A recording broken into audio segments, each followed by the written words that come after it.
2027 चुनाव के लिए अखिलेश यादव की बड़ी तैयारी। पीडीए के बाद अब अखिलेश यादव की ब्राह्मण पॉलिटिक्स। यूपी में बीजेपी का सियासी गणित बिगाड़ेगा सपा का ब्राह्मण कार्ड। सत्ता का वनवास खत्म करने को बेहद सदी चाल चल रहे अखिलेश। लोकसभा चुनाव 2024 के नतीजों के बाद सपा मुखिया अखिलेश यादव के तेवर कुछ बदले नजर आ रहे हैं। वह लगातार बीजेपी पर ताबड़तोड़ हमला बोल रहे हैं। वहीं इस बीच अखिलेश यादव पीडीए का विस्तारीकरण करते भी दिख रहे हैं। इसके लिए अखिलेश यादव ने ब्राह्मणों को अपनी पार्टी से जोड़ना शुरू कर दिया है। उन्होंने वरिष्ठ सपा नेता और पूर्व विधानसभा अध्यक्ष माता प्रसाद पांडे को यूपी विधानसभा में अपनी जगह नेता प्रतिपक्ष की कुर्सी दी। इसके बाद हरिशंकर तिवारी मामले पर समाजवादी पार्टी ने आक्रामक रुख अपनाया।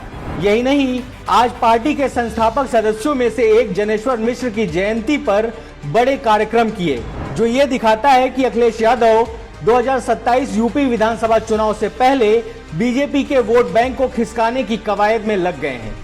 अखिलेश के इन फैसलों को राजनीतिक जानकार यूपी की 10 सीटों पर होने वाले उपचुनाव के साथ ही 2027 की तैयारियों की कवायद मान रहे हैं, ताकि अखिलेश को मुस्लिम यादव या किसी अन्य खास वर्ग से जोड़कर देखने के बजाय सभी वर्गों में पकड़ रखने वाली पार्टी बनाया जाए। अखिलेश यादव जान रहे हैं कि पश्चिमी यूपी से पूर्वांचल तक बड़ी कामयाबी हासिल करनी है तो भाजपा की तरह सभी वर्गों में समाजवादी पार्टी को पैठ मजबूत करनी होगी। देखिए, ये कहना कि चुनाव आने के बाद में समाजवादी पार्टी को ब्राह्मणों की याद आई, ये गलत वक्तव्य होगा, क्योंकि श्रद्धेय जनेश्वर मिश्र जी के नाम से सबसे बड़ा पार्क बना हुआ है लखनऊ में। श्रद्धेय जनेश्वर मिश्र जी जो है एक पिलर थे समाजवादी पार्टी के पुरोधक थे, समाजवादी पार्टी के एक बहुत महान ही विचारक थे। समाजवादी पार्टी सर्व समाज की बात करती आई है, कर रही है और आगे भी करेगी। अगर 2024 के जो इलेक्शंस हुए हैं उसकी ही बात कर ली जाए तो समाजवादी पार्टी ने 62 सीटों पर लड़ा था चुनाव। 62 सीटों में समाजवादी पार्टी 37 सीटें जीती है और इंडिया गठबंधन को भी जो है मैंडेट मिला और समाजवादी पार्टी इस चुनाव में तीसरी सबसे बड़ी देश की पार्टी उभर करके आई हुई है। जनता ने बनाने का कार्य किया है। तो आप ये बताइए कि क्या बिना ब्राह्मणों की ये तीसरी पार्टी बन गई हुई है देश की सबसे बड़ी? नहीं, ब्राह्मणों ने पूरा साथ दिया है और ब्राह्मणों ने पूरा साथ इसीलिए दिया है क्योंकि समाजवादी पार्टी सर्व समाज की बात करते हुए महिला हित की बात करती है, ब्राह्मण हित की बात करती है, दलित हित की बात करती है, अल्पसंख्यक हित की बात करती है, आदि आबादी की बात करती है और जो है आदिवासियों की बात करती है। समाजवादी पार्टी सर्व समाज के हित की लड़ाई लड़ती है और सर्व समाज के हित के लिए ही कार्य करती है। अगर आप ये कहते हैं कि समाजवादी पार्टी से ब्राह्मण जुड़ता है तो पीडीए जो है नाराज हो जाएगा, तो नहीं, पीडी में तो समावेश है सबका, पिछड़ा, दलित, अल्पसंख्यक, आदि आबादी, अगड़े, आदिवासी, तो सभी का समावेश है। और क्या पीडीए बिछड़ा हमसे, जिसे आप पीडीए मान रहे हैं? नहीं। 2024 का इलेक्शन आया, 2024 के इलेक्शन में ब्राह्मणों ने, महिलाओं ने, दलितों ने, किसानों ने, सब ने बढ़ चढ़कर समाजवादी पार्टी को अपना समर्थन दिया, अपना मैंडेट दिया और देश की तीसरी सबसे बड़ी पार्टी बनाई। आप कह रहे हैं कि उपचुनाव से पहले सपा का ब्राह्मण प्यार जागा है, तो हमें इसका जवाब बहुत पहले ही हो गया है कि समाजवादी पार्टी सर्व समाज की बात करती आई है और श्रद्धेय जनेश्वर मिश्र जी भी जो है समाजवादी पार्टी के ही प्रोधक रहे हैं। आज उनकी जो है जयंती भी है और उनकी जयंती पे हम सत नमन करते हैं। दरअसल अखिलेश यादव ने यूपी विधानसभा में माता प्रसाद पांडे को नेता प्रतिपक्ष बनाकर सबको चौंका दिया था। अखिलेश यादव ने माता प्रसाद पांडे को नेता प्रतिपक्ष बनाकर ब्राह्मणों को साधने की कोशिश की।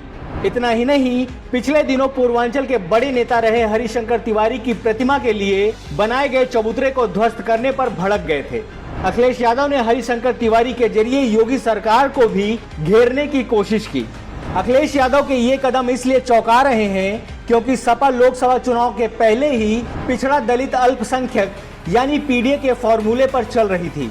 इसे सपा के मुस्लिम यादव वोट बैंक का विस्तार माना गया था। सपा के पीडीए फॉर्मूले की वजह से लोकसभा चुनाव में परिणाम भी बेहतर आए थे। सपा ने 37 सीटें जीतकर भाजपा को काफी पीछे धकेल दिया था। सपा की यह जीत कितनी बड़ी थी इसे इस तरह से समझ सकते हैं कि उत्तर प्रदेश में मिली इस हार की वजह से बीजेपी अकेले के दम पर बहुमत नहीं हासिल कर पाई। सपा ने बीजेपी को सबसे बड़ा झटका फैजाबाद में दिया। इसी सीट में अयोध्या आती है। बीजेपी ने अयोध्या में बन रहे राम मंदिर के दम पर पूरे देश में वोट मांगा था, लेकिन उसे अयोध्या में ही हार मिली। सपा की इस जीत की चर्चा पूरे देश में हुई। लोकसभा चुनाव में मिली इस जीत के पीछे पीडीए का हाथ बताया गया। सपा की इस जीत में केवल पीडीए का ही हाथ नहीं था, उसे उन सवर्ण वोटों का भी साथ मिला था जो बीजेपी से नाराज चल रहे हैं। इसमें बड़ी संख्या ब्राह्मण मतदाताओं की है। प्रदेश में ब्राह्मण आबादी करीब 10% मानी जाती है। प्रदेश की 100 से अधिक सीटों पर ब्राह्मण वोट काफी प्रभावी हैं। इनमें पूर्वांचल का इलाका प्रमुख है। भारतीय जनता पार्टी सबका साथ, सबका विकास, सबका विश्वास और सबका प्रयास केवल कहती नहीं है, बल्कि जमीनी स्तर पर लागू करके दिखाती है।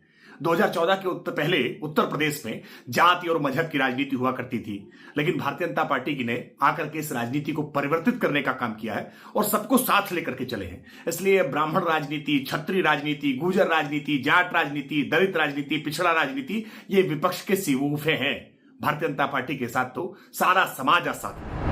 समाजवादी पार्टी आज ब्राह्मणों के साथ होने का जो दावा कर रही है, ये कैसा धोखा है, ये हमने उत्तर प्रदेश में मुलायम सिंह यादव की सरकार में देखा है, समाजवादी पार्टी के अखिलेश यादव की सरकार में देखा है कि कैसे अखिलेश यादव और मुलायम सिंह यादव के जातीय बंधु और मजहबी तुष्टीकरण, कैसे ये MY का समीकरण चलता रहा है। जब जब सत्ता में आए हैं, तब तब कैसे कैसे विशेष करके दलित बिरादरियों का और अगड़ी बिरादरियों का कैसे शोषण हुआ है, ये उत्तर प्रदेश की जनता ने देखा है। इसलिए समाजवादी पार्टी का ये ब्राह्मण प्रेम छलावा है। समाजवादी पार्टी के भीतर ब्राह्मणों को लेकर के कभी कोई सम्मान नहीं रहा। 2024 के लोकसभा चुनाव में भारतीय जनता पार्टी को हर प्रकार के वोट मिले हैं। ब्राह्मणों के वोट तो हमेशा से भारतीय जनता पार्टी को मिलते रहे।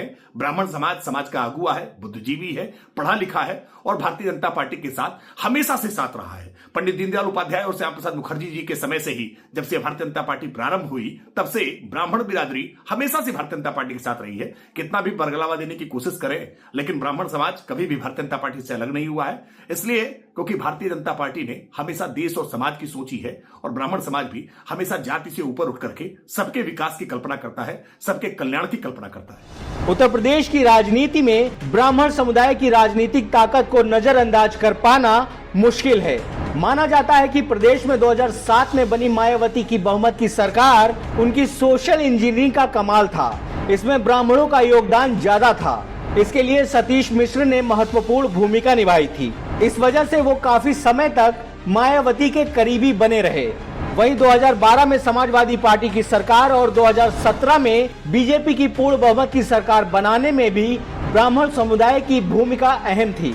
ऐसे में अखिलेश यादव को लगने लगा है कि पीडीए की राजनीति से जितना फायदा उन्हें मिला है, वैसे में अगर ब्राह्मण भी उसके साथ आ जाएं, तो 2027 में सपा की सरकार आसानी से बन सकती है।